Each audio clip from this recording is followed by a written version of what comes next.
You may have heard about the warm waters in Florida this summer being as warm as a hot tub. And you may have just considered it another new phenomena that is going to happen as the globe warms and left it at that. But that phenomena has consequences beyond just being an indicator of climate change.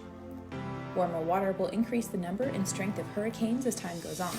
It will cause more rapid sea level rise as the water in the ocean expands due to thermal expansion.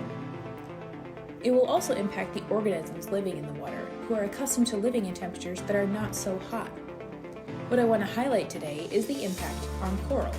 But first, what is coral? Coral is an animal that gets its color from an algae that lives with it. The two have a symbiotic relationship where the coral provides a home and protection for the algae, and the algae creates food and oxygen for the coral.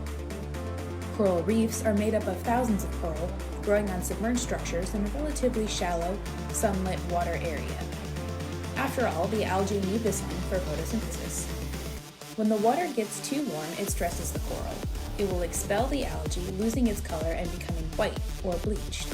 At this point, the coral is not dead, but it has lost its food source, is stressed, and is more subject to disease. If the stress doesn't last too long, the coral can begin to recover, a process that takes years, but it can happen. If the stress does last too long, it will begin to die. Okay, you may be thinking, that's sad for the corals that they are dying, but it really doesn't impact me. But you'd be wrong. Coral reefs are an important part of our coastal ecosystems, protecting shorelines from storms and erosion, providing jobs for local communities, and other opportunities for recreation. Over 500 million people depend on reefs for food, income, and protection. So what can we do? Besides being aware and taking steps every day to consider climate change and how we have an impact on the planet, and if there's anything you can do about it, we can support coral reefs in other ways.